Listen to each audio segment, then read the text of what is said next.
Producer sir மற்றும் directors வந்திருக்க எல்லாருக்கும், ஜே.கே. சரவணன் சார் எல்லாருக்குமே வந்து ஃபஸ்ட் நான் தேங்க் பண்ணிக்கிறேன். And good evening for all. And வந்திருக்கிற பத்திரிகை ஊடக நண்பர்கள் மற்றும் பொதுமக்கள் எல்லோரும் வந்திருக்கீங்க. எனக்கு ஆக்சுவலாக பெருசாக ரொம்ப அதிகமாக பேச தெரியாது, நான் ரொம்ப ஷார்ட்டாக முடிச்சுக்கிறேன். நாங்கள் வந்து பார்த்திங்கன்னா யோ பேக்கர்ஸ் அப்படின்ட்டு ஒரு 6 இயர்ஸ் ஆச்சு ஃபவுண்டேஷன் ஸ்டார்ட் பண்ணிவிட்டு. ஒர்க் வந்து நாங்கள் பாண்டிச்சேரியில் வந்து ஃபுல்லாக ஸ்டார்ட் பண்ணியிருக்கோம். ஃபஸ்ட்டு வந்து பிளாஸ்டிக்ஸ் ஃப்ரீ பாண்டிச்சேரி அப்படிங்கிற ஒரு விஷயம் வரணும், பிளாஸ்டிக்கே இல்லாமல் இருக்கணும் அப்படிங்கிறதுக்காக தான் நாங்கள் வந்து ஃபஸ்ட்டு ஒரு இனிஷியேட்டிவ் எடுத்தோம். ஏன்னா இந்த பூமி வந்து நம்மளால் சுத்தமாக வந்து கொடுக்க முடியுமா, நெக்ஸ்ட் வர ஜென்ரேஷனுக்கு வந்து நம்மளால் சுத்தமாக கொடுக்க முடியுமான்னு நாங்கள் யோசித்தோம். அதனால் எங்கள் டீம் எல்லாமே நாங்கள் இறங்கி ஒர்க் பண்ணி கடலுக்குள்ளே போட்டை எடுத்துகிட்டு போய்ட்டு கடலுக்குள்ளே வந்து பிளாஸ்டிக்ஸை வந்து நாங்கள் கிளியர் பண்ணோம். இப்போ எங்கள் எல்லாருமே வந்து எங்களை பார்த்துட்டு, நீ என்னப்பா ஒரு போட்டை எடுத்துகிட்டு போய்ட்டு கடலுக்குள்ளே க்ளீன் பண்ணிட முடியுமா அப்படின்றதெல்லாம் வந்து நிறைய பேர் சொன்னாங்க. பட் நாங்கள் என்னென்னா அதை க்ளீன் பண்ணுறதுங்கிறது எங்கள் வேலை இல்லை. பட் இருந்தாலும் நாங்கள் ஒரு சின்ன ஒரு இனிஷியேட்டிவ் எடுக்கிறோம். பிளாஸ்டிக்ஸ் வந்து போடக்கூடாது, பிளாஸ்டிக்ஸ் வந்து கடலுக்குள்ளே போய் சேர்றதுனால இதனால் என்னென்ன பிரச்சனைகள் வருதுங்கிறதுக்கான ஒரு அவேர்னஸ் எல்லாம் எடுத்தோம். 70 சின்னத்திரை கலைஞர்கள் 75 போட்டை எடுத்துக்கிட்டு 75 இந்தியன் ஃப்ளாக்ஸோட 75 மினிட்ஸ் வந்து நாங்கள் வந்து பார்த்திங்கன்னா கடலுக்குள்ளே போய்ட்டு பிளாஸ்டிக்ஸ் எடுத்து ஒரு வேர்ல்டு ரெக்கார்ட் பண்ணோம். ஸோ அந்த டைமில் வந்து பிரதமர் சார் வந்து பார்த்திங்கனாக்கா நம்மளை வந்து வாழ்த்தி சொல்லியிருந்தாங்க, பேசியிருந்தாங்க. ஸோ அந்த ஒரு இனிஷியேட்டிவ் அதுக்கப்புறம் நிறைய வந்து சர்வீஸ் வந்து ஃபுட்டு சப்ளை பண்ணுறது இதெல்லாம் பண்ணியிருந்தோம். எங்கள் பிஸ்னஸில் வந்து வர ரெவென்யூவில் வந்து பார்த்திங்கன்னா மேக்ஸிமம் வர ரெவென்யூவை சொசைட்டிக்கு வந்து கொடுக்கணும் அப்படிங்கிறதுக்காக நாங்கள் டீமாக இறங்கி ஒர்க் பண்ண ஆரம்பிச்சிருந்தோம். அண்ட் அதுக்கப்புறம் வந்து பார்த்திங்கன்னா சினிமா இண்டஸ்ட்ரிக்குள்ளே நாங்கள் வந்தோம். எஜுகேஷன்ஸ் வந்து ஒரு போவர்ட்டி வறுமை கோட்டு கீழே இருக்கிற பிள்ளைங்களுக்கு வந்து எங்களால் முடிஞ்ச ஒரு எஜுகேஷன் சப்போர்ட் நம்ம கொடுக்க ஆரம்பித்தோம். ஒரு உமன் ஆண்டர்ப்ரனர் பெண்களுக்கு வந்து பார்த்திங்கன்னா செல்ஃப் சஸ்டைனபிள் டெவலப்மெண்ட் கோல்ஸ்ன்ட்டு அவங்களுடைய லைஃப்பில் வந்து அவங்க மேலே வர்றதுக்காக சிறகுகள்னு ஒரு அமைப்பு ஆரம்பித்து தற்சார்பு வாழ்வியல் அது அவங்களுக்கு வந்து இலவசமாக ட்ரைனிங் கொடுத்து அந்த இடத்துல அவங்களுக்கு இப்போ ஒரு அரௌண்ட் ஒரு 50 உமன்ஸ்கிட்ட வந்து பார்த்தீங்கன்னாக்கா ட்ரைனிங் வந்து எல்லாம் ஃப்ரீ ஆஃப் காஸ்ட்டில் ட்ரைனிங் கொடுத்தோம். எல்லாம் எடுத்துகிட்டு இப்போ அவங்களே வந்து ஓனாக வந்து மந்த்லி ஒரு 30,000 to 40,000 வந்து சம்பாதிக்கிற அளவுக்கு இன்றைக்கி அவங்க சம்பாதிச்சிட்டு இருக்காங்க. ஸோ இந்த மாதிரி வந்து நாங்கள் ஆக்டிவிட்டீஸ் வந்து நாங்கள் செஞ்சுக்கிட்டே இருந்தோம். அதில் மெயினாக சினிமா இண்டஸ்ட்ரிக்கு வந்ததுக்கப்புறம் ஃபஸ்ட்டு நாங்கள் உள்ளே வந்தது மாமனிதன் அப்படிங்கிற விஜய் சேதுபதி சார் நடித்த படம், சீனு ராமசாமி சார் இயக்கத்தில் வந்த படம். அது வந்து சவுத் ஆர்காட் நார்த் ஆர்காட் டிஸ்ட்ரிபியூஷனில் வந்து நாங்கள் ஃபஸ்ட்டு வந்து சினிமா இண்டஸ்ட்ரிக்குள்ளே வந்தோம். அதில் வந்து பார்த்திங்கனாக்கா அப்புறம் விசித்திரன், அதுக்கப்புறம் வந்து பார்த்திங்கனாக்கா இன்ஃபினிட்டின்னு ஒரு படம் பண்ணியிருக்கோம். அப்புறம் நடிகர் கொட்டாச்சி வச்சுட்டு நம்ம கல்லுமரம்னு ஒரு படம் வந்து ப்ரொடியூஸ் பண்ணியிருந்தோம். அதுக்கப்புறம் வந்து பார்த்திங்கன்னா இப்போ கடைசியாக வந்து மனிதம் அப்படின்னு ஒரு படம் பண்ணியிருந்தோம்.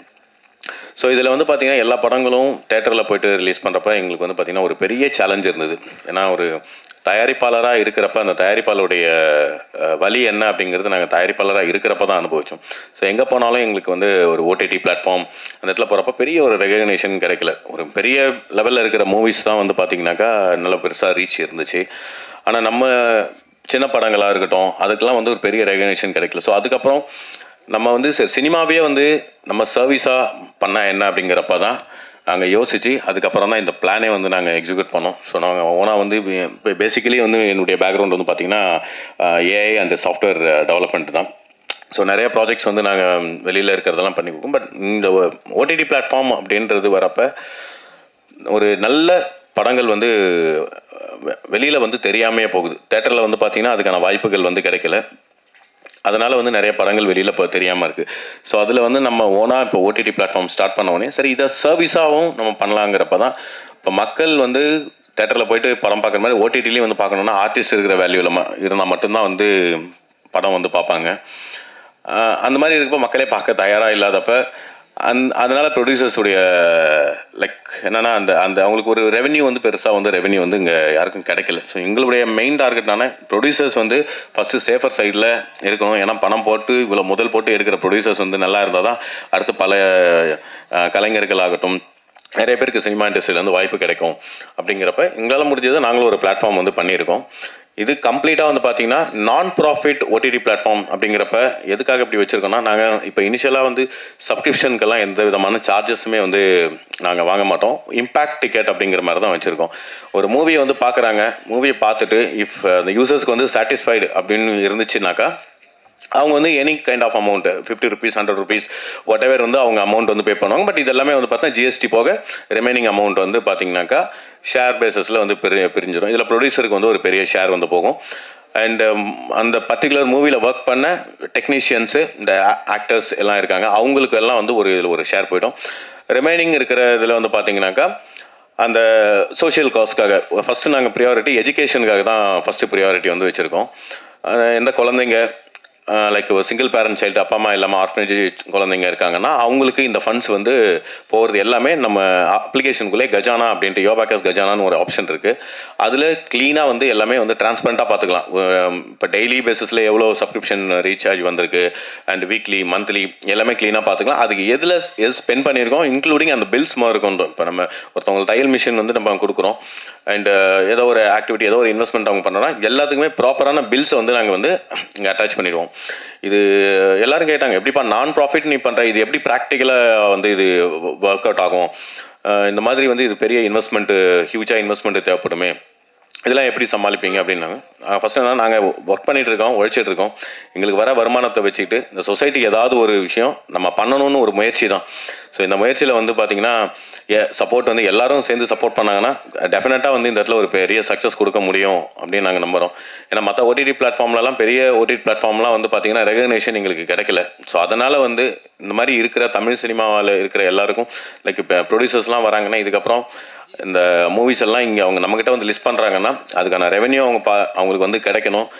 அண்டு சோஷியல் காஸ்ட்காக நம்ம பண்ணுறப்ப நிறைய பேருடைய வாழ்க்கையில் தேவையான விஷயங்கள், அவங்களுடைய கல்விக்கான விஷயமா இருக்கட்டும், இல்லை ஒரு உமன் ஆண்டர்பிரினராக இருக்கட்டும், யாருக்கு என்ன தேவையோ இதில் இந்த பிளாட்ஃபார்ம்லேருந்து வரது எல்லாமே டிரான்ஸ்பரண்ட்டாக எல்லாருக்கும் அது போய் சேரணும் அப்படிங்கிற ஒரு நோக்கத்தாக்கு தான் இந்த பிளாட்ஃபார்ம் வந்து நாங்கள் லான்ச் பண்ணுறாங்க. யோபாக்கஸ் OTT Play தற்பொழுது அஃபிஷியலி லான்ச் செய்யப்படுகிறது.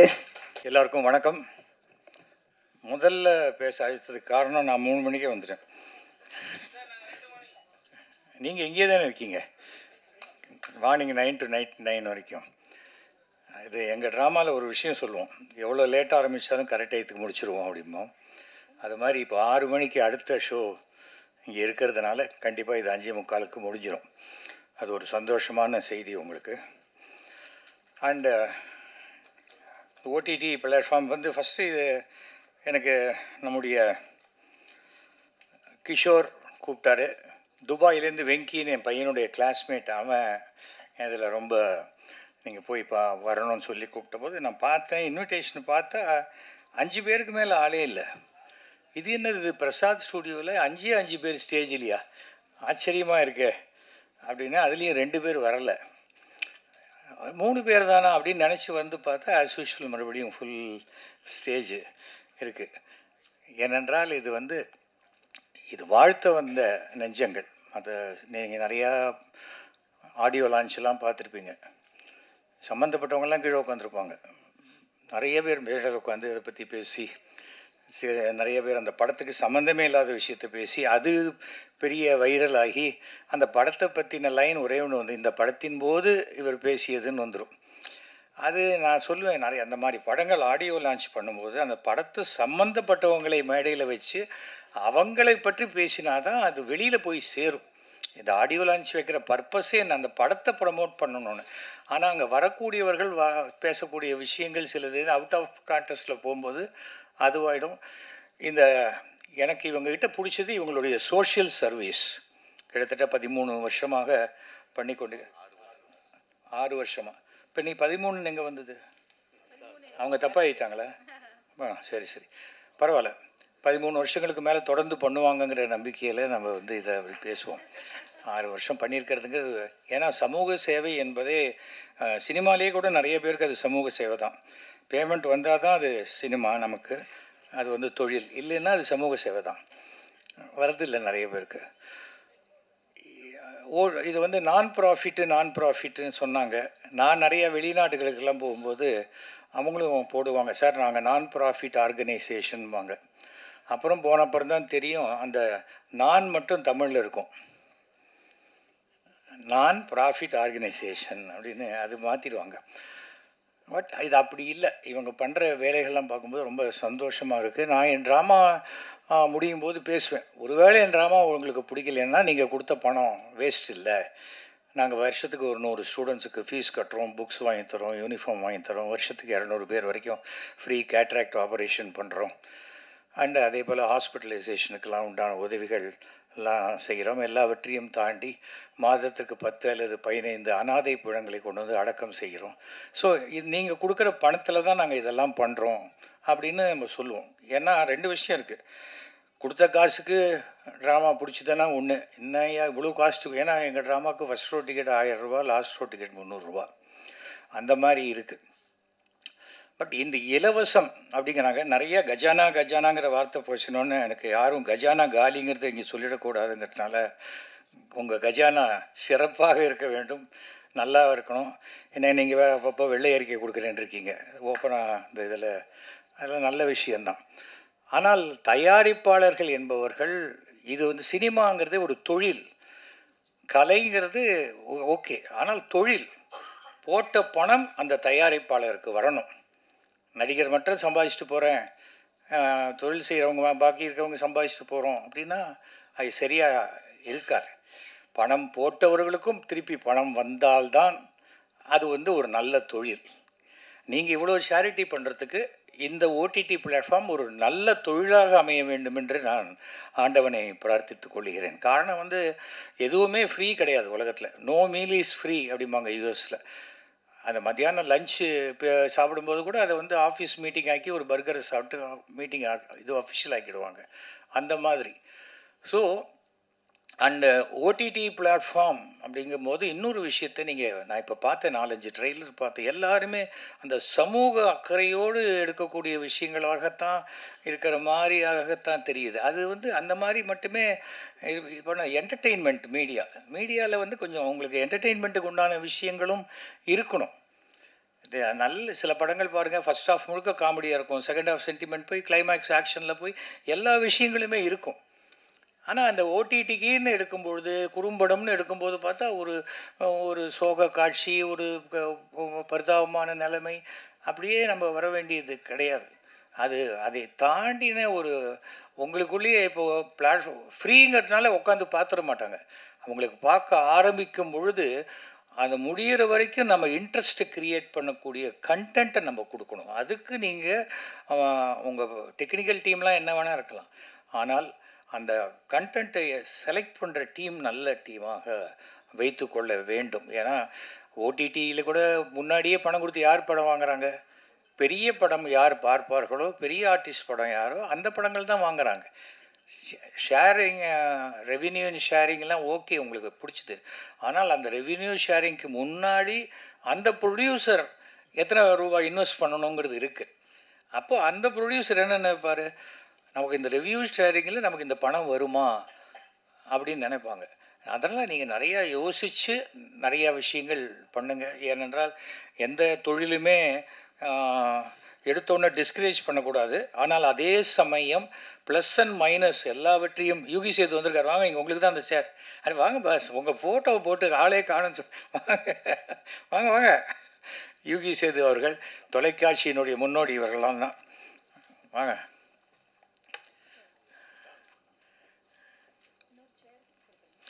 ஸோ இந்த மாதிரியான ஒரு விஷயம் அதை நாம் தெரிஞ்சுக்கணும். ஏன்னா வந்து ஓடிடி அப்படின்னு சொன்னால் அவங்களுக்கு தெரிஞ்சது இப்போது வந்து 2-3 தான், அதுக்கு மேலே இல்லை.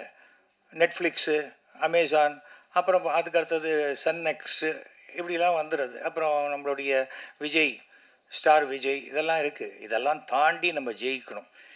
கலை உலகத்தில் மட்டும் ஒரே ஒரு விஷயந்தான், இந்த விசிட்டிங் கார்டு, அந்த விசிட்டிங் கார்டு, இது அது எதுவுமே இல்லை. இது வந்து அப்ரூவ் பண்ணணும். ஜனங்க ஏற்றுக்கொண்டால் அது மிகப்பெரிய வெற்றி அடையும். இல்லைன்னா நம்மளே இப்போ படம் எடுத்து நம்மளே ப்ரொஜெக்ஷன் போட்டு நம்மளே பார்த்துக்கிற மாதிரி தான் அது இல்லை.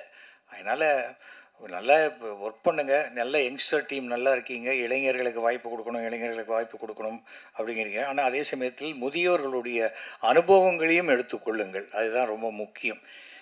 ஏன்னா அது அது இருந்தால் தான் அது வெறும் இளைஞர்கள் மட்டும் பெருசாக எல்லாத்தையும் பண்ணிட முடியாது. அனுபவம் தான் பாடம் அப்படின்னு சொல்லுவாங்க. சினிமாவில் நிறைய அனுபவசாலிகள் இருக்கிறார்கள். ப்ராபப்ளி சில பேர் வெற்றி பெறாதவர்களாக கூட இருக்கலாம். ஆனால் அவர்களுடைய அனுபவங்களை எல்லாம் பயன்படுத்தி கொள்ளுங்கள். இன்றைக்கி டெக்னாலஜி வந்துடுது. நேற்றுக்கு ஒன்றுன்னு ஒரு படம் வந்திருக்கு. ஐ திங்க் நீங்கள் பார்த்துருப்பீங்க. ஸோ ஒரே ராஜ்குமார் ஒரே ஒருத்தர் எடுத்து வந்த படம். இது உலக சாதனை. இது நம்ம தமிழர்கள்லாம் அப்படி கைத்தட்டி அவரை வரவேற்கக்கூடிய ஒரு விஷயம். அந்த மாதிரி ஒரு டெக்னாலஜியெல்லாம் மாறி போச்சு. இன்றைக்கி செல்ஃபோன்லேயே நீங்கள் படம் எடுக்கிறாங்க, வந்துடுச்சு. ஸோ இதுங்க அதுதான் வேணும், இதுதான் வேணும், இவங்க தான் வேணும், அதெல்லாம் மாறி போகும்பொழுது அந்த காலகட்டத்துக்கு ஏற்ப எல்லாவற்றையும் தாண்டி ரசனைகளுக்கு ஏற்ப நீங்கள் உங்களுடைய தொலைக்காட்சியை வடிவமைத்து கொள்ளுங்கள். அதுதான் உங்களுக்கு மிகச்சிறந்த வெற்றியை கொடுக்கும். அதுதான் சினிமாலேயே சக்ஸஸ் இஸ் ஃபார்முலா அப்படிம்பாங்க, மைட் இஸ் ரைட் அப்படிம்பாங்க. எது வெற்றியோ அதுதான். ராமராஜன் படத்தில் இந்த பசுமாடுகிட்ட பால் கறந்து அந்த பாட்டு ஹிட்டுன்னா அப்புறம் 10 படத்தில் ராமராஜன் இல்லாட்டாலும் அந்த பசுமாடு தான் இருக்கும். ஏன்னா அந்த பசுமாடு தான் சென்டிமெண்ட்டுங்க. அப்புறம் திடீர்னு சொல்லுவாங்க, இல்லை சார் இப்போ கொஞ்சம் இதுவும் மாறி போச்சு, நடுவில் ராமராஜன் பால் கறக்கட்டும், பசுமாடு பாடட்டும். சரி, அதுதான் வெற்றி. ஓகே, அப்படி எடுப்பாங்க. எல்லாருமே அப்படி தான் போனாங்க. எல்லாம் வித்தியாசமான முயற்சிங்கிறது இப்போ தான் இந்த காலகட்டங்கள். ஆனால் எல்லாமே ஆர்ட் ஃபிலிம் மாதிரி, ஃபிலிம் ஃபெஸ்டிவலில் பார்க்குற படம் மாதிரி இருந்ததுன்னா அதை நம்ம வாசலில் பார்க்கக்கூடிய ஒரே விஷயத்த ஸ்க்ரீனில் பார்க்குறதுக்கு எதுக்கு காசு கொடுத்து பார்க்கணுன்னு தோணும். அந்த சீனுடைய பிரம்மாண்டத்துக்கு உண்டான கண்டென்ட்டை யோசித்து பண்ணினா உங்களுக்கு நிச்சயமான வெற்றி கிடைக்கும். என்றைக்குமே இந்த முயற்சி பாண்டிச்சேரியிலேருந்து நிறைய கலைஞர்கள் நான் பார்த்துருக்கேன். சினிமாக்குள்ளே வெற்றி பெறணும்னு வரக்கூடியவங்க நிறைய பேர் வந்திருக்காங்க. எந்த காலத்திலும் உங்களுடைய நீங்கள் கொடுக்க வந்துடும்னு சொன்னீங்க. அதே மாதிரி நீங்கள் எவ்வளவோ சேரிட்டி பண்ணுறீங்க. அந்த சேரிட்டி உங்களை காப்பாற்றும். உங்களுக்கு அனைவருக்கும் என்னுடைய மனமார்ந்த வாழ்த்துக்களை நான் தெரிவித்துக் கொள்கிறேன். இன்றைக்கு நேற்றுக்கு தான் நம்முடைய முதுபெரும் நடிகை சவுகார் ஜானகியம்மா இறந்து போயிட்டாங்க. அவங்களுக்கு இந்த 4:30க்கு மேலே அவங்களுடைய கிரிமேஷன். நம்ம ஒரு 30 செகண்ட்ஸ் நம்ம எழுந்து அவருக்கு உண்டான அந்த அஞ்சலி நம்ம செலுத்தினா மிகப்பெரிய கௌரவமாக இருக்கும். ஆடியோ லான்ச் அந்த மாதிரி நடக்கிற இடத்துல ஒரு ஓடிடி லான்ச் அது நடக்குது. இது மிகப்பெரிய வெற்றி அடைய வேண்டும் என்ற வாழ்த்துக்களை நான் சொல்லிக்கொள்கிறேன். என்னுடைய பங்களிப்பு, என்னுடைய நாடகங்கள் எல்லாமே என்ன உண்டோ அதெல்லாம் இதில் நம்ம போடுவோம் செய்வோம். அனைவருக்கும் நன்றி, வணக்கம். அது இன்ட்ரடியூஸ் பண்ணி அது சிறந்த தயாரிப்பாளர்களுக்கு சிறந்த திரைப்படங்களை கொண்டு செலுத்துகிற ஒரு சாதனமாக இருக்கணும். அந்த வகையில் உங்களோட ஓடிடியை எங்களுடைய FFC சார்பாக, தமிழ் திரைப்படத்துறை சார்பாக உளமாற நெஞ்சார வாழ்த்துகிறேன். வரவேற்கின்றோம். உங்களுடைய வருகை நல்வரவாகட்டும். நன்றி.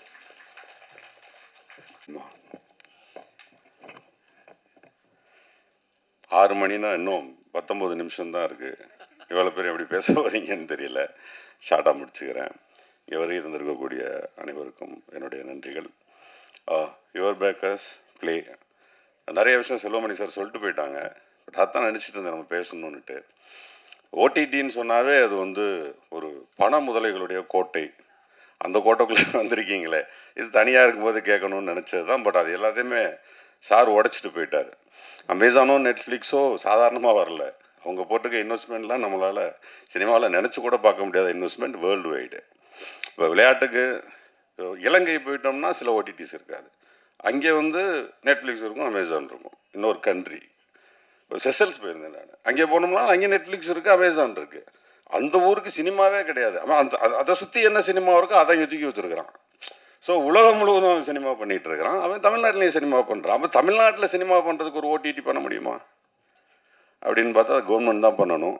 அதுக்கான முன்னெடுப்புகள் எதுவும் இது வரைக்கும் நடக்கலை. சரி, பரவாயில்ல. அதை ஒருத்தவங்க பண்ணும்போது நம்ம இப்போ வாழ்த்தலாம், ஆனால் பயமுறுத்தக்கூடாது. ஆனால் நம்ம பேசுகிறது எல்லாமே அவங்களுக்கு பயமாக தான் இருக்கும். ஏன்னா அது உண்மை. நம்ம பேசுகிறது உண்மைங்கிறப்போ உங்களுக்கு அது பயமாக தான் இருக்கும். ஏன்னா ஒரு 2 படம் பண்ணோம். நாக்கெல்லாம் இங்கே வரைக்கும் வந்துருச்சு 2 படத்துக்கு. ஆமாம். ஸோ அப்போ டைரக்டர் தான், ப்ரொடக்ஷன் கூட கிடையாது. அப்போ அந்த ப்ரொடியூசர்ஸ் என்ன ஆயிருப்பாங்கன்னு நினைக்கும் போது தான் நமக்கு பக்குன்னு இருக்குது. ஏன்னா நம்ம ஊர்லேருந்து இயக்குநர்களோ நடிகர்களோ நாங்களாம் ஓடி வந்துடுறோம். எங்களுக்கு பெரிய அடிப்படை கிடையாது, பெரிய சொத்து கிடையாது. இங்கே எங்களுக்கு லட்சங்களே போதுமானதாக இருக்கும். அப்போ எங்களுக்கு ஒரு 5 லட்சம் 10 லட்சம் 20 லட்சம்னு சூப்பர்னு வந்துடுறோம். 2 கோடி 3 கோடிங்கிறப்போ நான் டைரக்டரு 2 கோடி நான் பார்த்தது இல்லைன்னு வச்சுக்கோங்களேன். அதுக்கு முன்னாடி நான் 10க்கு 10 ரூமில் இருந்திருப்பேன். ப்ரொடியூசர்கிட்ட ஸ்ட்ரிக்டாக சொல்லுவேன், சார் என்ன சார் நீங்கள் ஒரு பேசிக் நாலேஜ் இல்லையா ப்ரொடியூசர்கிட்ட, இன்றைக்கி 5.5 லட்சம் வேணும் சார், நாளைக்கு 8.5 லட்சம் வேணும் சார், நாளைக்கு 10.5 லட்சம் வேணும் சார், இது இப்படி எடுக்கணும் சார். அவருக்கு தான் புரியாதெல்லாம் எல்லாம் சொல்லி 5.5 கோடி. அந்த படத்துக்கு எந்த அடிப்படை வியாபாரமும் இருக்காது. 5.5 கோடி. ஆனால் நான் என்னுடைய அடிப்படையில் என் மொத்த சொத்தே என் வீட்டில் 5 லட்சம் தாண்டாது, வீடே இருக்காது, வாடகை வீட்டில் இருப்போம். ஸோ அந்த கலைஞர்கள்கிட்டையும் ஒரு குறைந்தபட்ச நியாயம் இருக்கணும். எல்லார்கிட்டையும் நியாயம் எதிர்பார்க்குறோம், உங்ககிட்ட நியாயம் இருக்கா? சிறந்த கதை திரைக்கதைகளோட வர்றீங்களா? நல்ல உழைப்பு இருக்கான்னு கேட்டால் நம்ம அதுவும் ஒரு கேள்விக்குள்ளே தான் இருக்குது. ஏன்னா ஓடிடி பற்றி அவர் பேசிட்டாரு, மற்ற விஷயங்கள் பற்றி எல்லாரும் பேசலாம், பட் என் டிபார்ட்மெண்ட் பற்றி நானும் பேசணுமா இல்லையா? ஸோ அவனை இழுத்து விட்டுட்டு அவனுக்கு 2.5 லட்சம் 3 கோடி 4 கோடின்னு சொல்லிட்டு 6 கோடி 7 கோடி 8 கோடின்னு இழுத்து விட்டுட்டு கடைசியாக அந்த திரைப்படம் ஒரு இடத்துல போய் நின்றும். ஏன்னா அதுக்கு ஒரு பேசிக் வியாபாரம் இருக்கும். இப்போது அவங்க சொன்னாங்க நெட்ஃப்ளிக்ஸாக இருக்கட்டும் அமேசானாக இருக்கட்டும், அதில் படம் போட்டதுனால மட்டும் படத்தை பார்த்துருவாங்களான்னு கேட்டால் இல்லை. ஏன் நெட்ஃப்ளிக்ஸை நீங்கள் திறந்தீங்கன்னா எத்தனையோ லட்சம் படங்கள் இருக்குது. நம்ம எல்லாருமே அதை நம்ம வாங்கியிருக்கிறோம், விலை கொடுத்து வாங்கியிருக்கிறோம். எல்லா படத்தையுமே பார்த்துட்டோம், பார்க்கறது இல்லை. நம்ம படத்தை செலக்ட் பண்ணுறோம்.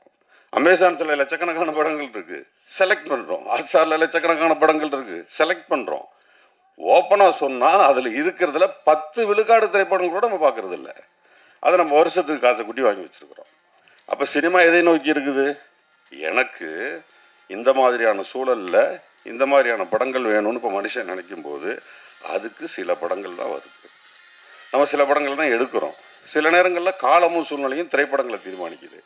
அந்த மாதிரி காலத்துக்கும் சூழ்நிலைக்கும் சில திரைப்படங்கள் கடைசியாக பார்த்தீங்கன்னா பாருங்கள், இப்போது ரைட்டர்ஸ் நாங்களாம் உட்காந்து எழுதுகிறோம், திரைக்கதை எழுதும் பொழுது ஏப்பா ரெஃபரன்ஸுக்கு ஒரு படம் வேணும்னு எப்போ தேர்னாலும் அது ஓடிடியில் இருக்கிறது இல்லை, அது எல்லாம் யூடியூப்பில் இருக்குது. பெரும்பான்மையான நல்ல திரைப்படங்கள் ஓடிடியில் இல்லை, யூடியூப்ஸில் இருக்குது. அது என்ன வியாபாரம்? அது என்ன சினிமா? என்ன அப்போ சரியான பாதையில் போயிட்டுருக்குதா? ஏன்னா சினிமாவை மட்டும் ஒரு சாபம். அது சரியான பாதையில் போகிறதும் இல்லை, போக விடுறதும் இல்லை. தமிழ்நாட்டு அரசியலும் அப்படி தான். அது போகவும் போகாது, போகவும் விட மாட்டாங்க. திடீர்னு இந்த பக்கம் போயிட்டுல லெஃப்டில் இழுத்துட்டு போயிடும், திடீர்னு இந்த பக்கம் போயிட்டு ரைட்டில் இழுத்துட்டு போயிடும். அது என்னன்னே தெரில, அப்படி ஒரு விதி மாதிரி இருக்குது நம்முடைய சினிமா. அந்த வகையில் இப்படி நம்ம தமிழ் தெரிந்த, அவங்க சொன்ன மாதிரி தமிழ் தெரிந்த வியாபாரமாக உள்ளே வர்றவங்களுக்கே எவ்வளோ கஷ்டம். நீங்கள் என்ன சொல்கிறீங்க, காசே வேணாங்கிறீங்க, எவ்வளோ கஷ்டம். அதனால் நம்ம ஆதரவு கொடுக்கலாம் அதிகபட்சம். இன்னும் சொல்ல மாதிரி சார் சொன்னாங்க மாதிரி சில கண்டென்ட்ஸை வந்து நாங்கள் வாங்குகிறோம், அதில் போடுறோம்னு சொல்லி சொன்னாங்க. பட் ஓடிடியில் கண்டென்ட்ஸ் இது வரைக்கும் ஜெயிச்சது கிடையாது. கடைசியாக ஜெயிச்சது அலெக்சன் ஒண்டர்லேண்ட். அது மட்டும் அமேசானில் கோடி கணக்கில் அள்ளி இருக்கு. அவன் 7 லாங்குவேஜில் அதை டப் பண்ணியிருக்கான். அந்த 7 லாங்குவேஜில் ஏன் டப் பண்ணியிருக்கான்னா, நான் சொன்னேன் இல்லையா, உலகம் முழுவதும் அமேசான் இருக்குது, அங்கே பூரா அதை எடுத்துகிட்டு போகிறான். ஏன்னா இவனுடைய இசையிலையும் ஒளியிலையும் ஏதோ இருக்குது அதில். ஸோ அவன் கீழே சப்டைட்டில் அந்தந்த லாங்குவேஜில் போட்டு அங்கே ஹிட் அடிச்சுட்டு இருக்கான், அங்கேயும் சம்பாரிச்சுட்டு இருக்கான். மற்றபடி ப்ரோக்ராம்ஸ் எதுவும் பெருசாக ஜெயிச்சதில்லை. அந்த மாதிரி நீங்கள் புதுசாக ப்ரோக்ராம்ஸ் நிறைய கான்சன்ட்ரேட் பண்ணுங்கள். சின்ன பசங்களுடைய கற்பனைகளை அது உள்ளே போடுங்க. ஏதோ ஒன்று எங்கேயோ கிளிக் அடிச்சு ஏப்பா எதுலேயே இருக்காமப்பா அப்படின்னு ஒரு தடவை தட்டிட்டான்னா போதும், அப்புறம் நான் தட்டிக்கிட்டே இருப்பான். அந்த சூழலை உருவாக்குங்க. அனைவருக்கும் வாழ்த்துக்கள். நன்றி. அனைத்து உறவுகளுக்கும் நன்றி. முதல்ல வணக்கம். தங்கச்சிமாக்கு பெரிய வாழ்த்துக்கள். ரொம்ப அழகாக பேசின தங்கச்சிமா. ரொம்ப கோர்வையாக பேசுறது ரொம்ப அழகான விஷயம். அதுவும் தமிழில் பேசுறது ரொம்ப கஷ்டம். எந்த ஒரு ஆங்கில வார்த்தை இல்லாமல் ரொம்ப அழகாக இவ்வளோ கோர்வையாக பேசுறதுக்கு பெரிய மூளை வேணும். நமக்கு அந்த மூளை இல்லை.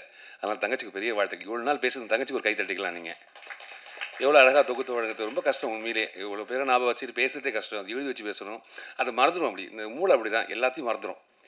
இந்த மறக்கிறதுனால என்ன ஆகுதுன்னா, நிறைய விஷயம் சந்தோஷமாக இருக்கும், நிறைய விஷயங்கள் காணாமல் போயிடும். அவ்வளோதான். இந்த மறதி என்பது ரொம்ப அழகான விதி. நான் கொடுத்த பணம் மறந்துட்டேன், அதனால் பரவாயில்ல அப்படின்னு எடுத்துக்க முடியாது. ஆனால் யாரும் சொல்லும்போது ஐயோ பணம் கொடுத்தோமா, எப்போ கொடுத்தோம் அப்படி கேட்போம்ல. இப்போ மூளை என்ன பண்ணும், வேறு மாதிரி வேலை பார்த்துட்டே இருக்கும். மூளை ரொம்ப மோசமானது. நல்லது ஏற்றுக்காது, கெட்டதை மட்டும் தான் எடுத்துக்கும். எதை வேணான்னு சொல்லுவாங்க தான் திரும்பி பார்க்க சொல்லும். எதெல்லாம் நல்லதுன்னு சொன்னால் ஏற்றுக்காது. நல்லது எப்போதும் எடுத்துக்கணும். நீங்கள் நல்லது எடுக்கும்போது மனசு ரொம்ப அழகாகிடும். இந்த நல்லது தான் இந்த கிஷோர் ஐயா, அது எப்போதும் நல்லதாக தான் இருக்கும். எனக்கு கிஷோர் ஐயா எனக்கு அறிமுகப்படுத்தி வச்சு தண்டபாணி அண்ணா ஒரு படத்துக்காக இங்கே இவர் அறிமுகப்படுத்தி இவர் நடிக்கிறதுக்காக வந்தாங்க. இப்போ சமீபத்தில் வரும்போது அவர் பேசுகிற வார்த்தைகள் அவ்வளோ அழகாக இருக்கும். எப்போதுமே யாரை பற்றியும் தப்பாக பேசுகிறதே கிடையாது. ஏதாவது பண்ணும் சார், நல்லா பண்ணும் சார், சூப்பராக பண்ணும் சார், இதை உதவி பண்ணும் சார். உதவி என்பது நீங்கள் எதிர்பார்த்து பண்ணக்கூடாது சார் அப்படின்னு ஏதோ ஒரு விஷயத்தை கனெக்ட் ஆகிட்டே இருக்கும் ரெண்டு பேருமே. அது கடவுள் என்னென்னா டைரெக்டாக ஓஸ் போட்டிருக்கா தலையில் அவருக்கு. அங்கேருந்து நேராக ஓஸ் போட்டு அவர் பேசுகிற வார்த்தைகள் எல்லாமே அவ்வளோ உண்மையாக இருக்கும். அந்த உண்மை தான் இங்கே நிற்குது. அந்த உண்மையாக இருக்கிறது பெரிய உண்மை. அந்த உண்மைக்கு உண்மை என்பது ரொம்ப அழகு. உண்மையாக இருக்கிறது ரொம்ப கஷ்டம். அது கிஷோராய்க்கு பெரிய வாழ்த்துக்கள். இப்போ ஒரு படம் பண்ணதுக்கான ஒரு வாய்ப்பு கிடச்சிது. நான் அதுக்கு ட்ரெயின் பண்ணதுக்காக தான் வந்தாங்க ஐயா. ஒரு 2 நிமிஷம் டைம் எடுத்துக்கிறேன். இப்போ இன்னும் ஒரு 15 நிமிஷம் இருக்குது. 2 ஐயா வந்து அதுக்காக ட்ரெயின் பண்ணதுக்காக உள்ள சொல்லி தண்டபாணி சொன்னார் ட்ரெயின் பண்ணணும் அப்படின்னு. சரிங்க நான் ட்ரெயின் பண்ணுறேன் அப்படின்னு கூப்பிட்டு வந்த உடனே பார்த்த உடனே ரொம்ப அழகாக இருந்தாங்க. பேசும்போது எத்தனை மணிக்கு வருவீங்க ஐயா? சீக்கிரம் வாங்கன்னா 6 மணிக்கு 7 மணிக்கு வருவாங்க. அப்போ 7 மணிக்கு வந்தாங்க. 7 மணிக்கு வந்து 9 மணி வரைக்கும் இருந்தாங்க. அப்புறம் 10 மணி ஆச்சு. இந்த காலகட்டம் அப்படியே தள்ளி போயிட்டே இருக்குது. 3 மணிக்கு ஒரு மெசேஜ் அனுப்புவாங்க. ஒரு ஒரு ரீல் அனுப்புவாங்க. பாருங்க ஐயா எப்படி இருக்கு அப்படின்னு. ஏஐயில் பண்ணுது. ஏஐ மாதிரியே தெரியலங்க ஐயா சூப்பராக பண்ணியிருக்கீங்க அப்படின்னு. 4 மணிக்கு எப்போயா தூங்குவீங்க? எனக்கு தூக்கமே வராதுன்னுவார். நீங்கள் எப்போ தான் தூங்குவீங்க? ஐயா 24 மணி நேரம் வேலை பார்த்துட்டே இருப்பேன். எனக்கு தூங்குனா தோணுச்சு தூங்கிடுவேன் அப்படின்னாரு. தூங்கினா இதுக்கு சரித்திரமே இல்லை போல இருக்குது. அவர் தூங்குறவா எப்போ தூங்குவார் தெரியாது. அப்படி உழைப்பாளி, பெரிய உழைப்பாளி. அதுக்கப்புறம் அந்த படம் வந்து நடிக்கிறதுக்கு ஆயத்தமாச்சு. போயிருக்கணும், ஷூட்டிங் போயிருக்கணும். அப்போது திடீர்னு ஃபோன் பண்ணி சொல்கிறா, ஐயா இந்த படம் நான் பண்ணல அப்படின்னு. சரிங்க ஐயா ஏன் அப்படின்னு. அந்த படத்தை நீங்கள் தான் பண்ணுறீங்க அப்படின்னு. ஐயா நீங்கள் ஒரு சும்மா இருக்கீங்க. ஐயா இல்லையா நான் ஹீரோவாக பண்ணத்தோட நீங்கள் ஹீரோவாக பண்ணுங்க. இந்த படம் கரெக்டாக இருக்கும் அப்படின்னாரு. எனக்கு என்ன சொல்கிறதுனே தெரியல. அவருக்கு வந்த வாய்ப்பை இன்னொருத்தர் கொடுக்கறது வந்து எவ்வளோ பெரிய மனசு வேணும். அந்த பெரிய மனசு வந்து உண்மையிலேயே பெரிய மனசு தான். அதுதான் கிஷோர் ஐயா. இப்போ தண்டபாணி என்ன நாங்கள்லாம் சேர்ந்து ஊட்டியில் ஷூட் பண்ணிகிட்டு இருக்கோம். சந்தோஷ் தம்பி தான் அதுக்கு இயக்குனர் இருக்காங்க. ரொம்ப குட்டி புள்ள அந்த பிள்ளை. அந்த பிள்ளைக்கு ஒரு வாழ்க்கை கொடுக்கணும். அந்த பிள்ளைய கதையை கேட்டு அதுக்கான வேலையை பார்த்து பெரிய பட்ஜெட்டில் ஒரு படம் பண்ணுறாங்க ஊட்டியில். நேற்று ஊட்டியிலேருந்து கிளம்பி இங்கே வந்துட்டு திருப்பி நாளைக்கு ஊட்டிக்கு போகிறேன். அதுக்கு அத்தனைக்கு காரணம் இயக்குனர் மட்டும்தான். அந்த இயக்குனருக்கு உதவி பண்ணது தண்டபாணியன். தண்டபாணியனுக்கு பெரிய சப்போர்ட்டிவாக இருக்குது எங்கள் ப்ரொடியூசர் ஐயா. நல்லா கைத்தட்டிக்கலாம் உண்மையிலே. முயற்சி திருவினையாக்குன்னு சொல்லுவாங்க. முயற்சி தான் வாழ்க்கையில். நான் நடக்கிறேன் என்பது முயற்சி. உட்காரவை என்பது முயற்சி. இந்த முயற்சி எவ்வளோ கூட அழகாக வச்சுருக்கோம். இந்த கண்டிப்பாக நடந்துடும். நாளை என்பது ஆண்டு கொடுக்குற போனஸ். இந்த நொடி ஆண்டு கொடுக்குற போனஸ். நாளைக்கு உயிரோடு இருக்கிற நம்பிக்கை. இந்த நம்பிக்கையை கூட வச்சுக்கிட்டு முயற்சி கூட வச்சுக்கிட்டு இதை வாழ்க்கையில் நம்ம நடத்திட்டு போனாலே போதும். இது சிறப்பாக நடந்துடும். எங்கேயோ யாரோ ஒருத்தர் ஆரம்பித்த ஒரு விஷயம் இன்றைக்கு வரைக்கும் நம்ம பார்த்துட்டே இருக்கும். அது யார் ஆரம்பித்தா தெரியுமா? யாருக்காவது நெட்ஃப்ளிக்ஸில் ஓனர் தெரியுமா கேட்டால் தெரியாது நிறைய பேருக்கு. ஆனால் பார்ப்போம். ஆனால் முயற்சி பண்ணியிருக்காங்க பார்க்க வைக்கிறதுக்கு. அந்த முயற்சி நீங்கள் வச்சுட்டீங்க அப்படின்னா இது நடந்துடும் கண்டிப்பாக. இந்த வாடிக்கையில் எப்பொழுதுமே எது நடக்கும் என்பது இதே கொஞ்சம் துடிக்குது. எப்படி துடிக்குது யோசித்து பாருங்கண்ணே. என்னைக்காவது சொல்லியிருக்காங்க துடிக்கிறேன்னு கிடையாது. உள்ளே இருக்க உறுப்புகள் எல்லாம் வேலை பார்த்துட்டே இருக்குது. என்னைக்கா சொல்ல அந்த வேலையை அது பார்த்துட்டே இருக்கும். அதே மாதிரி தான் இந்த வேலையை நீங்கள் பார்த்துட்டே இருந்தீங்கன்னா அது கண்டிப்பாக உயரத்துக்கு போயிடும். அதில் மாற்றுக்கிறதே கிடையாது. முதல் அடி எப்போ எடுத்து வைக்கிறீங்களோ அதான் முயற்சி. அதை அடுத்த அடிக்கு போக சொல்ல 2வது முயற்சியாக மாறிடுது. இந்த முயற்சி எப்போது நீங்கள் எடுத்துக்கிட்டே இருக்கீங்களோ வாழ்க்கை சூப்பராக வந்துடும். ஆண்டவன் நம்மளை ஏன் படைச்சிருக்கேன்? பிறந்துட்டோம் எப்படி இறந்துடுவேன். இந்த இடப்பட்ட காலத்தில் நம்ம யாரும் கண்டுபிடிக்கிற ஒரு வாழ்க்கை. அந்த வாழ்க்கை ரொம்ப அழகாக ஆரம்பிச்சிருக்காரு ஐயா. அவர் கூட இருக்க மக்கள் எல்லாரும் சூப்பராக வச்சுருக்காரு. தனக்கு மட்டும் வாழ்க்கையே கிடையாது. நமக்கான வாழ்க்கை. இந்த உறவுகள் எல்லாமே தொப்புள் கொடியில் பிரிஞ்சவங்க தான் நம்ம எல்லாருமே.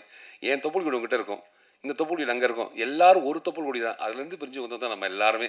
இதெல்லாம் ஒன்றா சேரும்போது இது பெரிய விஷயமே கிடையாது. யுவர் பேக்கர்ஸ் அது யுவர் பேங்கராக மாறும் கண்டிப்பாக. எங்கேயோ இடத்துல கோடாமலை ஏறி ஒரு ஐயா வந்து லைட்டு பிடிச்சிருக்காங்க. திரும்பி சொல்ல ஆனால் லைட்டு திருப்பினா சரியாக திருப்பினா அப்படின்னு அந்த ஐயாவுக்கு இந்த பைசா போகும். அதோட முயற்சி ரொம்ப அழகான முயற்சி. அந்த முயற்சி திருவினையாக்க என் மனப்பூர்வமான வாழ்த்துக்கள். நல்ல மனிதர், சிறந்த மனிதர். இது வரைக்கும் நம்ம பழகின மக்களில் ரொம்ப குறைஞ்ச மக்கள் தான் ரொம்ப ஹார்ட் பக்கத்தில் இருப்பாங்க. ஏன் அப்படின்னா ரொம்ப பிடிச்ச மாதிரி இருப்பாங்க. அவங்க பேசுகிற வார்த்தைகள் எல்லாம் உண்மையாக இருக்கும். அந்த உண்மைக்கு பெரிய வாழ்த்துக்கள்ங்க. இன்று போல் என்றும் சிறப்பாக இருக்க மனப்பூர்வமான வாழ்த்துக்கள். அனைவருக்கும் மீண்டும் ஒரு முறை சொல்கிறேன். இங்கே இருக்க மக்களே நீங்களே இதை வந்து முதல்ல உங்கள் செல்ஃபோனில் வந்து டவுன்லோட் பண்ணாலே போதுமானது. இதுவே 100 பேர் வந்திருப்போம். இங்கே துவங்கட்டும். இந்த துவக்கம் இனிதே அமைய என் மனப்பூர்வமான வாழ்த்துக்கள். வாழ்க பல்லாண்டு, வாழ்க வளமுடன். நாம் பேசின வார்த்தைகள் யார் மனசாக தெரிஞ்சோ தெரியாமல் புண்படுத்தியிருந்தால் பெரிய மன்னிப்பு. மகிழ்ச்சி. கைத்தட்டிக்கலாம் ஒரு வாட்டி. பத்திரிகை மற்றும் ஊடகத்துறை நண்பர்களுக்கு வணக்கம். மேடையில் அமர்ந்திருக்கும் அனைத்து ஆசான் அவர்களுக்கும் வணக்கம். இன்றைக்கி டைம் இன்னும் இல்லை. எல்லாருமே பேசிட்டாங்க. யுவர் பேக்கர்ஸ் இந்த ஃபங்க்ஷனுக்கு வர்றது எல்லோரும் சொன்ன மாதிரி தான். வெங்கி என்னோடய ஃப்ரெண்டு.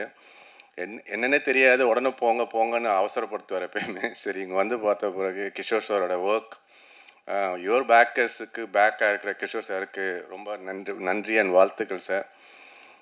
பணம் சம்பாதிக்கிறதுக்கு தான் எல்லாருமே இங்கே வர்றோம். அந்த பணம் சம்பாதிச்சு அதை தான் சேர்த்து வைக்காமல் அதில் ஒரு சுயநலம் இல்லாமல் பொதுநலத்தில் இருக்கிறதுக்கு பெரிய மனசு வேணும் sir. Hats off you and ரொம்ப சந்தோஷமாக நிகழ்வாக இருக்குது.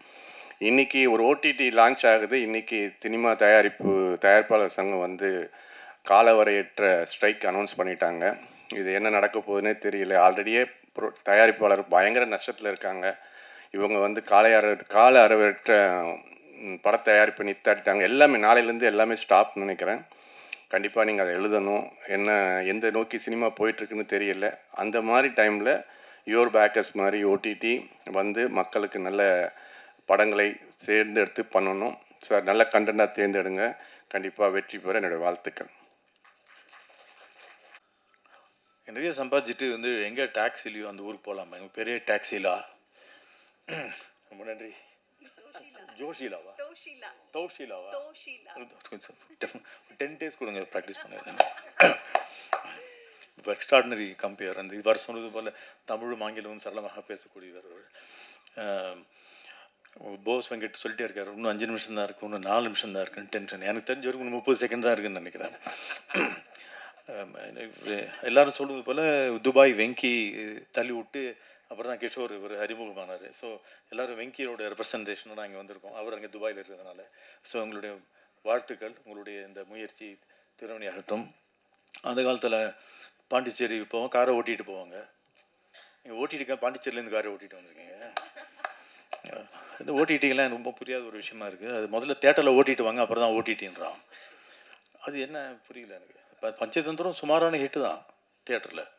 Biggest hit in OTT ever in the history of Tamil cinema ஒரு காமெடி படம். அப்போது ஓடிடினா என்ன அப்படின்னா, இன்றைக்கி ஷார்ட்ஸ் பார்த்த மக்களுக்கு வந்து 10 செகண்ட் 15 செகண்ட் 1.5 minutes பார்த்து பழக்கப்பட்ட மக்களுக்கு திரைப்படமே அந்த ஸ்பீடில் கேட்குறோம்.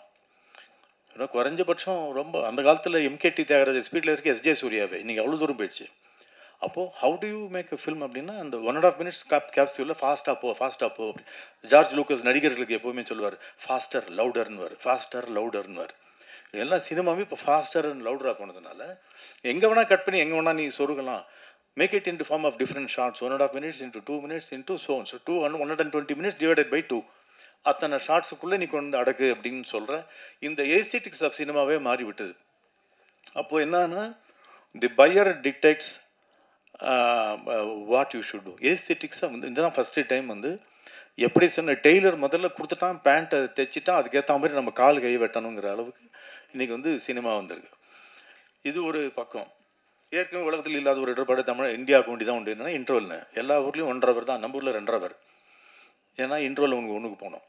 ஸோ அந்த 1.5 hour ஃபாரின் ஃபில்மில் எக்ஸ்ட்ரா ஒரு 1 hour நம்ம ஆட் பண்ணுறோம். அது நம்ம ஃபஸ்ட் ஹாஃப் நல்லா இருக்குது, செகண்ட் ஹாஃப் நல்லா இல்லை அப்படின்னு சொல்வதுக்கு காரணம், செகண்ட் ஹாஃபில் தான் கதையை எதிர்பார்க்குறேன், கிளைமேக்ஸ் எதிர்பார்க்குறேன். ஃபஸ்ட் ஹாஃபில் எப்படி ஓபிடிக்கலாம், இவன் தான் போனால் காமெடிலாம் பண்ணிட்டு இன்ட்ரோவில் இன்னொரு பேங்க் கொடுத்துட்டு செகண்ட் ஹாஃப்லேயாவது கதையை சொல்லு அப்படிங்கிறான். அப்படி இருந்த ஃப்ரீடம்லாம் போய் இன்றைக்கி வந்து எல்லா நிமிஷமும் பேங்க் கொஞ்சம் கூட தொய்வு இல்லாமல் 99 மார்க் வாங்கினா நீ ஃபெயிலு, 100 வாங்கினா தான் பாஸு அப்படிங்கிற ஒரு காலகட்டத்தில் வந்திருக்கிற பொழுது வினோதமான ஒரு விஷயம் என்ன இருக்குதுன்னா, அபரிவிதமான திரைப்படங்கள் தயாரிக்கப்படக்கூடிய காலகட்டம் இதுவாகத்தான் இருக்கின்றது. அது ஏன் என்றே புரியவில்லை. There is somewhere some money is available for people to produce films, knowing fully well it is not going to be sold, knowing fully well nobody is there to buy. இதில் ஸ்ட்ரைக் வேறு, இப்போ ஏற்கனவே வேலை இல்லை, நம்ம strike வேறு நம்ம இது பண்ணணும். ஏற்கனவே ஓடிடி வாங்குறதுக்கு ஆள் இல்லை, இதில் 4 வாரம் கழிச்சு போடணும்.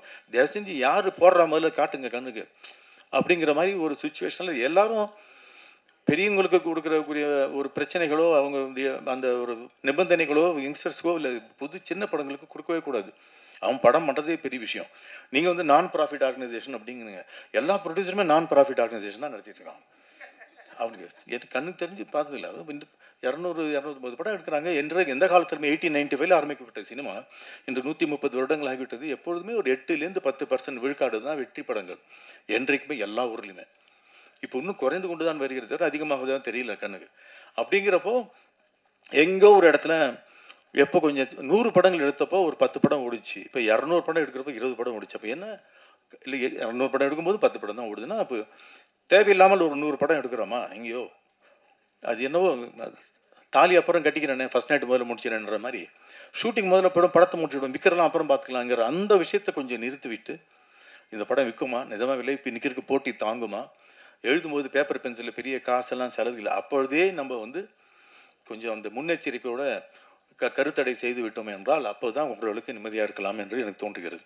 Stop making too many films.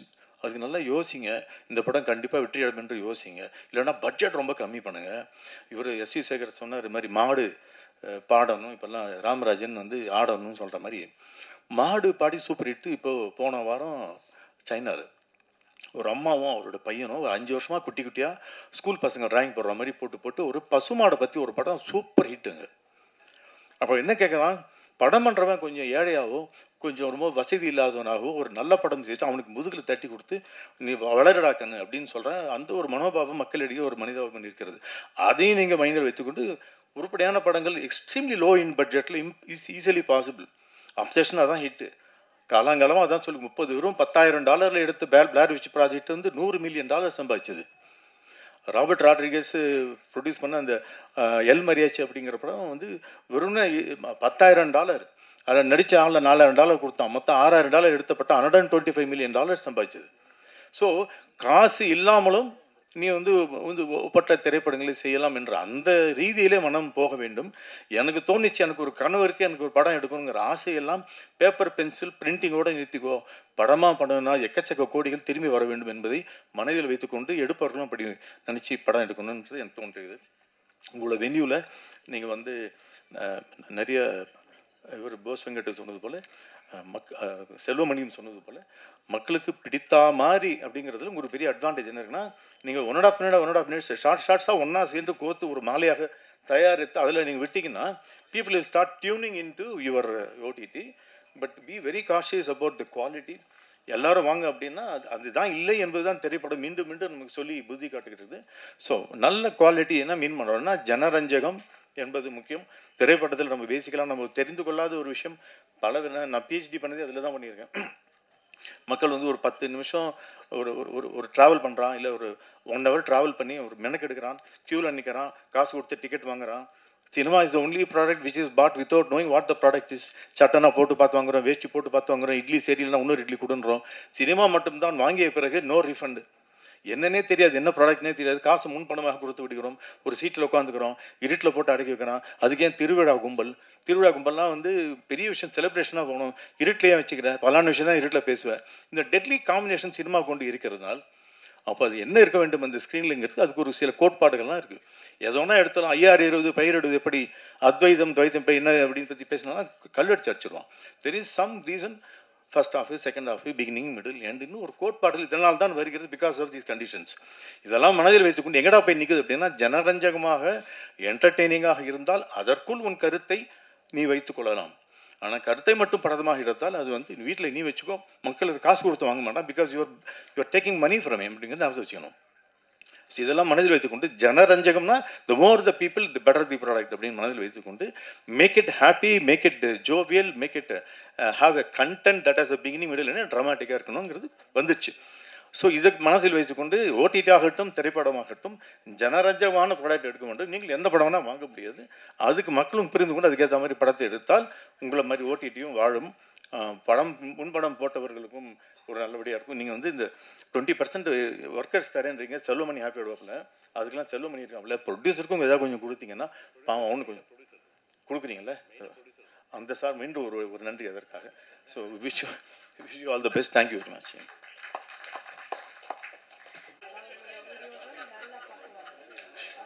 Sir, everybody please sit on.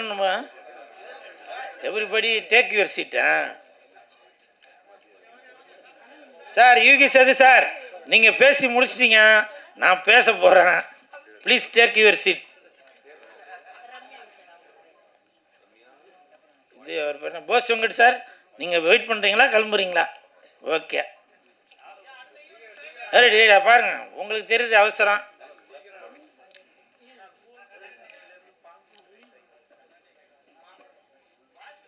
Okay okay, நீங்கள் போங்க சார், போங்க. அவர் பேரையும் அழிச்சிட வேண்டிதான். அவரை பற்றி பெருமையாக பேசலாம்னு நினச்சேன்.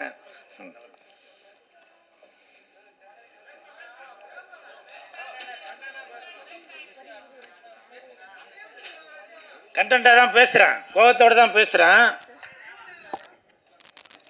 யுவர் பேக்கர்ஸ் அந்த டீம் எனக்கு கிட்டத்தட்ட ஒரு 5-6 வருஷமாக தெரியும்.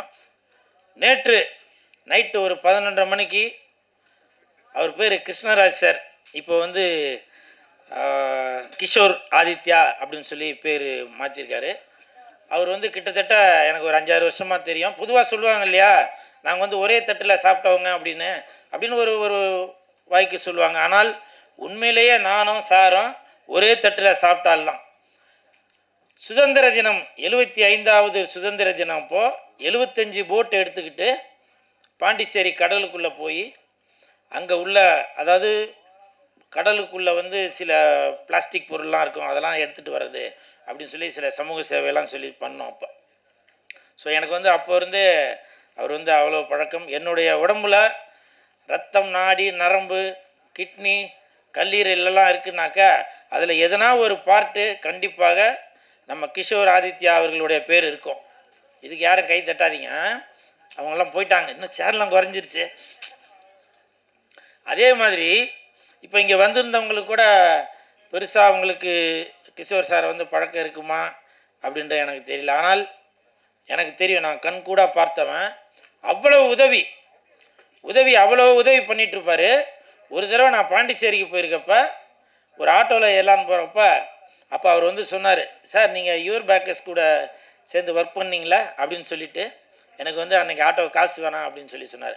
அப்படி உண்மையிலேயே நல்ல மனிதர் என்றால் என்னை பொறுத்தவரை அவர் ஒரு அன்னை தெரசா அப்படின்னு சொல்கிற அளவுக்கு தான் இந்த கிஷோர் ஆதித்யா சார் இருக்காங்க. பாருங்கள், சொல்லும்போது கூட ஆமான்னு சொல்லி பெல் அடிக்குது. ஸோ அப்படி ஒரு உன்னதமான மனிதர் தான் இந்த ஆதித்யா கிஷோர் அவர்கள்.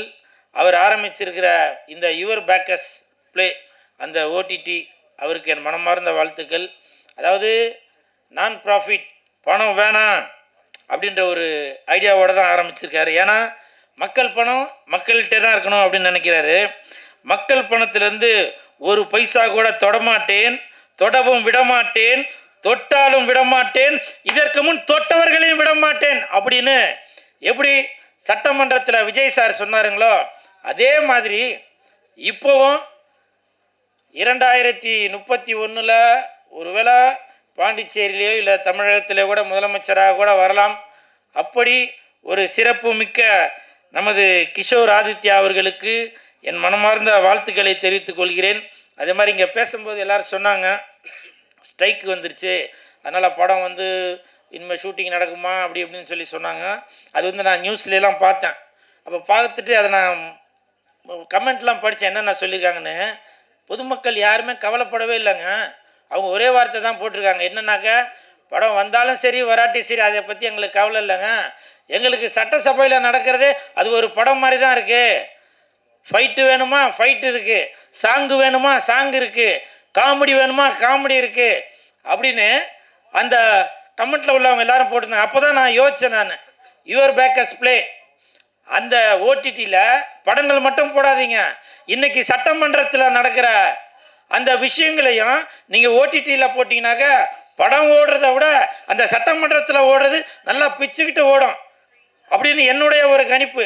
அதனால் இந்த ஓடிடி ஆரம்பித்துள்ள கிஷோர் ஆதித்யா சார், உங்களுக்கு ஒரு வேண்டுகோள், உங்களுடைய ஓடிடி தளத்தில் முடிஞ்சால் அதற்கான சாத்தியம் இருந்தால் சட்டமன்றத்தில் நடக்கக்கூடிய அந்த விஷயங்களையும் நீங்கள் அதில் டெலிகாஸ்ட் பண்ணணும் அப்படின்னு சொல்லி தாழ்மையுடன் கேட்டுக்கொள்கிறேன். எழுதி வச்சதெல்லாம் படித்தாச்சு, அவ்வளோதான். அப்புறம்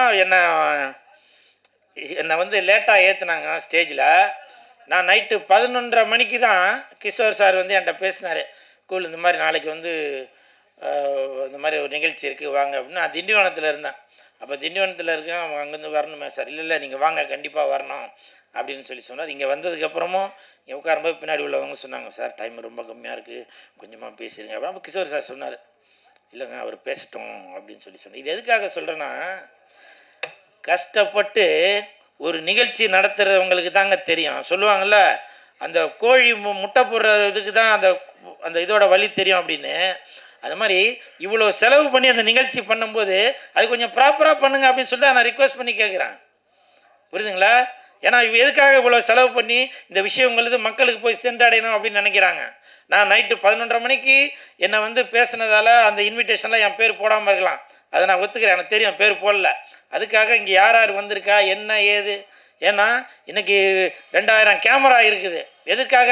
இது இந்த விஷயங்கள் எல்லாமே மக்களுக்கு போய் சேரணுன்றக்காக தான். அதனால் அவர் ஒருத்தருமே வந்து எல்லாத்தையும் ஃபாலோ பண்ணிகிட்டு இருக்க முடியாது. ஊர் கூடி தேர் இழுத்தாதான் இந்த யுவர் பேக்கஸ் ப்ளே போய் வந்து சேர வேண்டிய இடத்துல போய் சேரும். அதனால் தாழ்மையான வேண்டுகோள். டோக்கிலா உங்களுக்கு தெரியும், மற்றவங்களாச்சும் மறந்துருப்பாங்க, உங்களுக்கு தெரிஞ்சிருக்கும்ல. ஏன்னா இன்றைக்கி தொகுப்பாளினின் டோக்கிலா வந்து பார்த்தீங்கன்னாக்கா இன்றைக்கி காரு பங்களான்னு எல்லாம் வசதியோடு இருக்காங்கன்னா அதற்கு காரணம் வந்து நமது கிஷோர் சார் தான். ஏன்னா கிஷோர் சார் பண்ணுற நிகழ்ச்சிகள் எல்லாமே அவங்க தான் தொகுப்பாளினியாக இருப்பாங்க. உண்மைதானம்மா? அதுக்கு தாம்மா சொல்கிறேன், ஒரு ஓனரும் வேணும்ல. ஸோ அப்படி அவர் யார் பெல்லை அடிச்சுக்கிட்டே இருக்காரா? எனிவே இந்த பெல் அடிக்கிற அந்த நண்பருக்கும் என் மனமார்ந்த நன்றிகளையும் வாழ்த்துக்களையும் தெரிவித்துக்கொண்டு விடைபெறுகிறேன். நன்றி, வணக்கம்.